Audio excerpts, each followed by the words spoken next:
Hi, today we are going to learn about complex numbers and also about something called the discriminant. You should have your notes packet ready to go. In this diagram, which is called a Venn diagram, when you have these little circles showing the interrelation between different groupings, in this Venn diagram, you see the names of different kinds of numbers. And we know most of these so far. We know up through the green circles. So we know the red, the orange, the yellow, the green. All of that is stuff that we have talked about in your math classes previously or this year. And today we're going to add the layer that is in the two different shades of blue. Okay, so let's start in the middle. And the smallest group, as you can see from the size of the circles in the Venn diagram, is the natural numbers. The natural numbers are those that we naturally learn when we're children. And when you were little, the first thing that you encountered relative to numbers was counting. So the natural numbers are numbers like 1, 2, 3, 4, etc. And they go on forever, okay? But just like that, just the whole numbers starting from 1 going up. Now the integers are the natural numbers plus my favorite number, 0, plus the negatives. So the integers go on forever getting smaller, smaller, smaller, but then include things like -3, -2, -1, 0, my favorite, 1, 2, 3 on up. So it's like the natural numbers with pluses and minuses plus 0. Those are integers. The rational numbers are things that can be written as a ratio, okay, which means dividing, a ratio of integers. So if I had -2 over 5, -2 and 5 are both integers, that is a rational number, -2/5. Another rational number would be 7 over 3 is also rational. Anything that can be written as a ratio is a rational number. The number 17 is a rational number because we could write it as 17 over 1. That's a rational number. So all natural numbers, all integers, are contained inside the group of rational numbers, and that's shown on the picture. See how the rational number circle here has all of the integers and all of the naturals inside of it? Exactly. Okay, it's like those Russian nesting dolls, right, that go inside each other, or a set of measuring cups that fits inside of each other. Okay, the next grouping is the group of irrationals. Now, irrationals are those that you cannot write as a ratio. For example, the square root of 5 is irrational. There is no fraction where you put an integer over an integer and it's exactly equal to square root of 5. Another number you may have encountered before is pi. Pi is approximately 3.14, but it's actually a decimal that goes on forever. There is no way to write that as a fraction. So these two groups are in contrast to each other. Either you can be written as a fraction or you cannot be written as a fraction. Okay, so those two groups, written as a fraction, not written as a fraction, are contained inside of the group that is real numbers. And guess what? Real numbers are all the numbers that you know up to today. So everything we just talked about, okay? So everything except what we're about to learn, which is complex numbers. Okay, so the natural numbers, the integers, the rationals, the irrationals, all of those are real. Okay, but here's our new guy. Okay, so your mathematical education so far has only been about real numbers. Today we're going to go and expand that outward to include what are called either imaginary or complex numbers. And to do that, we define something new. We're defining, oops, this actually has a little mistake and I just realized. I forgot to go back here and write this in because I didn't have the ability to type that. Okay, so we are going to define something today, and what we're defining is the square root of -1 is I. Okay, and I here is a number. The number that it is the square root of -1. And that I is called the imaginary unit. any number that contains an I is imaginary or complex. So has I in it. Okay? So previously, we had said square root of a negative cannot be done. That is true if your whole world is just the real numbers. However, we now can split this up using a property of roots, right? Square root of -9 is the same as square root of -1 times square root of 9. And we said here that the square root of -1 is something called I. So this part is I, and the square root of 9 is, as we know, 3. So our answer here is 3I. It would not be incorrect to write I times 3, but usually we put the real number part first and then the imaginary, okay? Just traditionally. Okay, if you think about the next one, I would like to split this up. You always should split up the -1 portion and then leave the rest. So that's going to be my first move.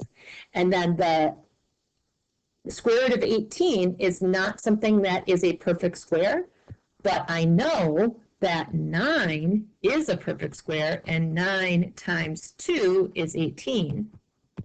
So now I have these 3 pieces, and this piece is I, and this piece is 3, and that is the irrational number, square root of 2.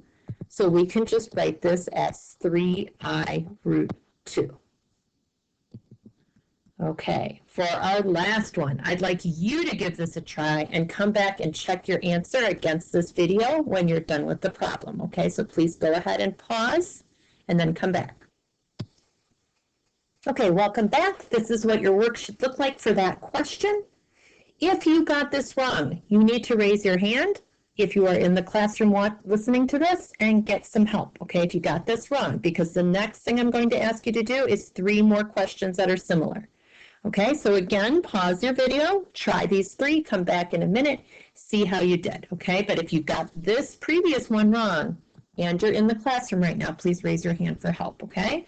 Otherwise, I want you to be working on these 3, come back and check in a minute. Okay, our final answers are here across the bottom in the blue ink. So take a minute to check your work. I would guess that some of you might have a different path selected for doing question 2. So let's have a little conversation about that. Okay, the correct answer is what I have listed here.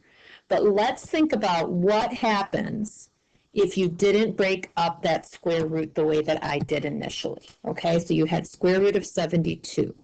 And maybe you didn't know that 72 is 36 times 2. If that were the case, then you might have said, oh, 72 is 9 times 8. That is true. And the square root of 9 is 3. So you might have said, this part's 3, this part's I, so I have 3I, and then you have square root of 8. But my friends, there is another perfect square inside of that 8, another factor. 8 is 4 times 2. So if I have square root of 8, I actually have root 4 times root 2. Root 4 is 2. So 2 times 3 is 6, and I still get 6I root 2, which is what I had earlier. Now notice that just took more steps, but you cannot stop right here because this root is not as simplified as it could be. Okay, we have to get to this bottom line down here. Okay, one way or the other. All right, there are 3 more questions. Guess what? I want you to pause and come back and see the answers. Okay, pause the video, try these, come back. Okay, here are the answers for these questions. I'm not really going to say much about these, except that if you did get these wrong in any way, I want you to take the time to pause the video. If you're in the classroom right now, ask a question. And if you're at home listening to this, pause the video so you can stare at my answers for a while and figure out where your work and my work are different from each other.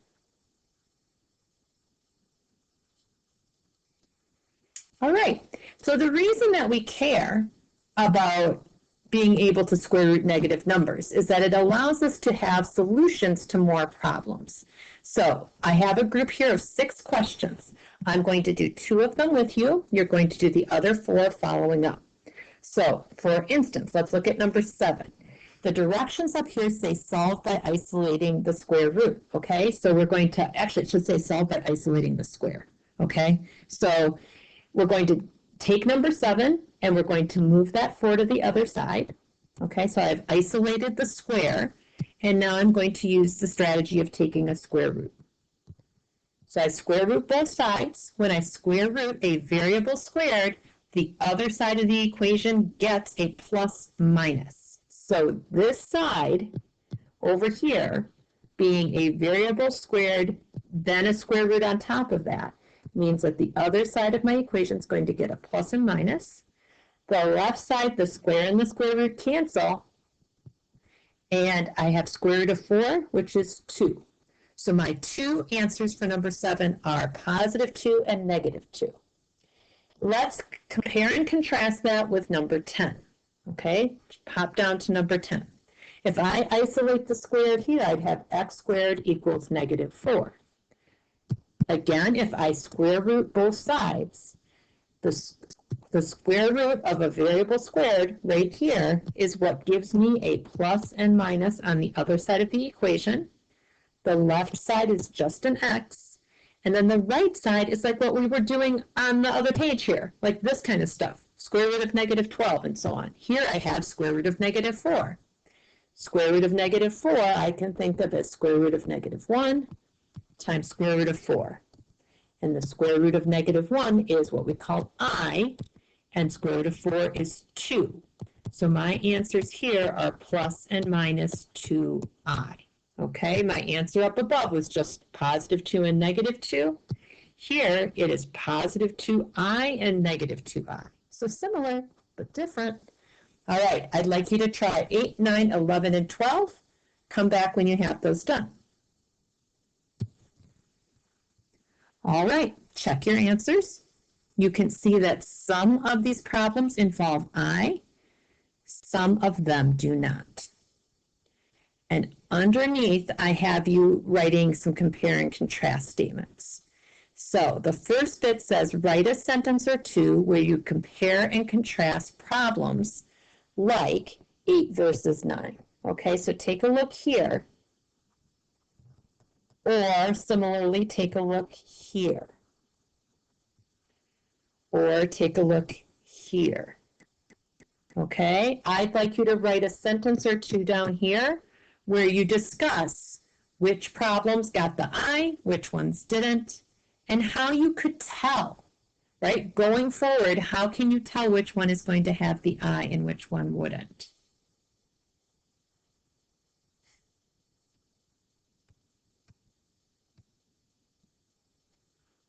Okay, the next compare and contrast thing I want you to do is down here. If you're not ready yet, pause the video so you get some more time.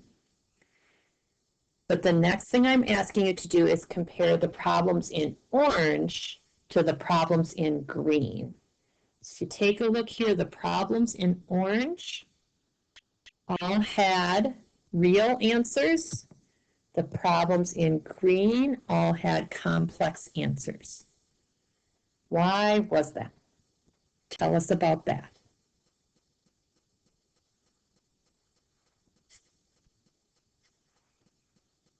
Okay, if you're not done writing, feel free to pause, but I'm going to move on at this juncture.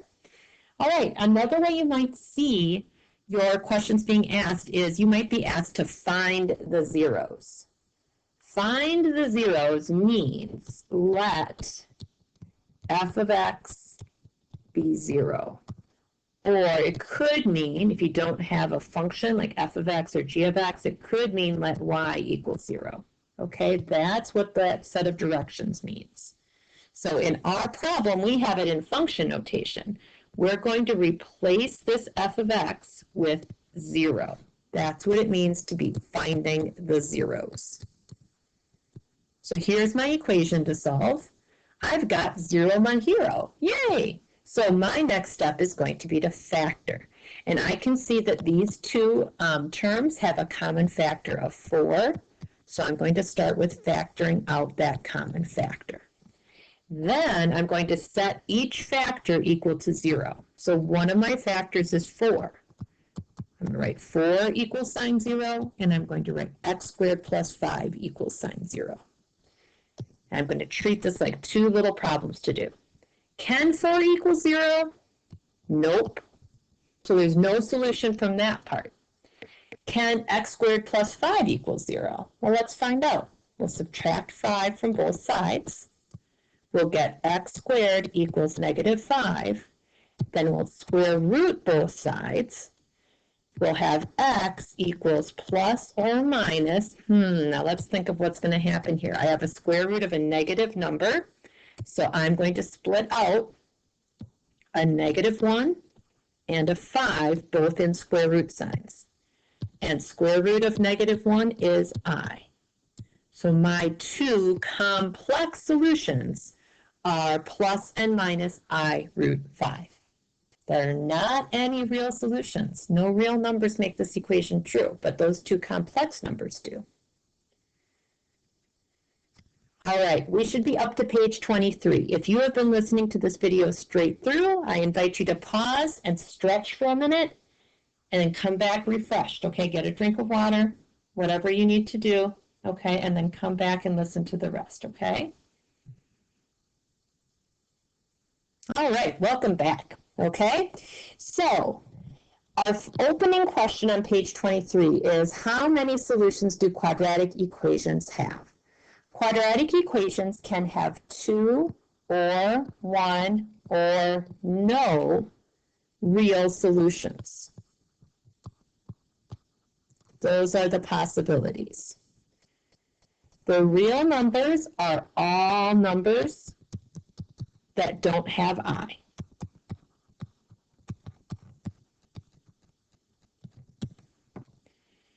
And the third question is there a way we can determine more quickly how many solutions a quadratic equation has other than actually solving the whole thing? Oh, fortunately, yes, there is. We don't have to actually solve the equation to learn how many solutions it has. There's a little bit of a test we can do, okay? So that's great. The test involves something called the discriminant. What is a discriminant? Well, I'll tell you, it's this formula here. The discriminant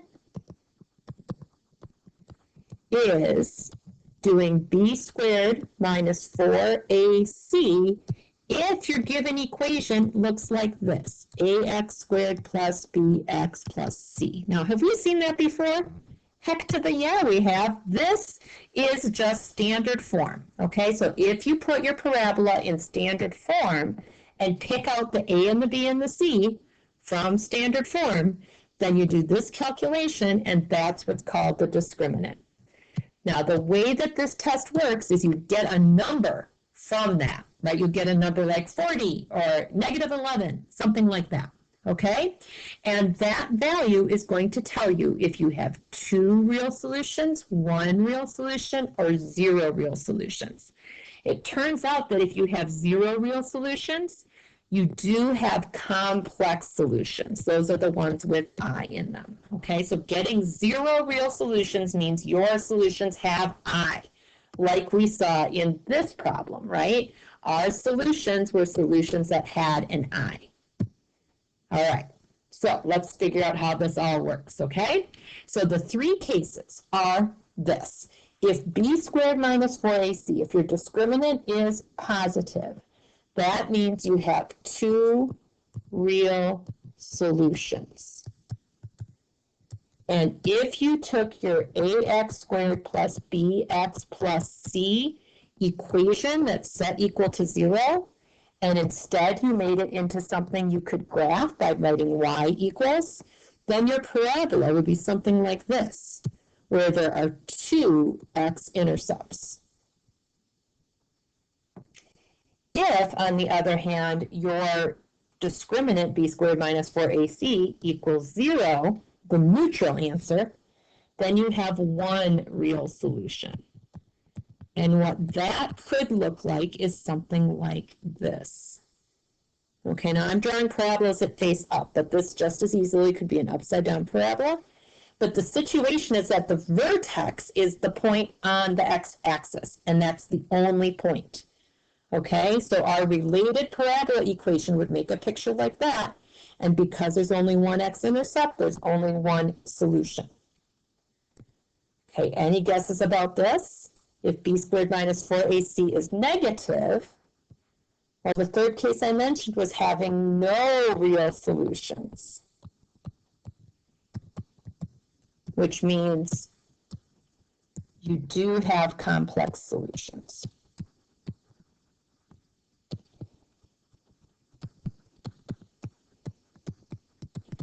The parabola that goes with this one would be a parabola that is maybe like up here somewhere. Okay? Or maybe instead of that, maybe it's down here somewhere. Right? In particular, it's a parabola that does not intersect the x-axis at all. And we know it won't because these ends are turning away from the x-axis, right? So it's not like that's going to turn around and touch the axis somewhere else. It's a parabola.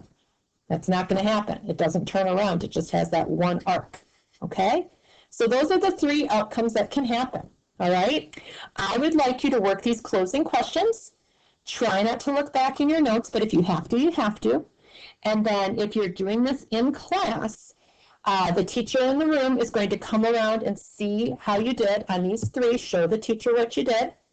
And if you did okay on them, you're going to have time to go ahead and work on the assignment. If you are in class and the teacher says you didn't do so okay, then hopefully you can get some help, okay? And if you're watching this at home, please do show these answers to your teacher when you're back in class, okay? Thank you very much. Good job.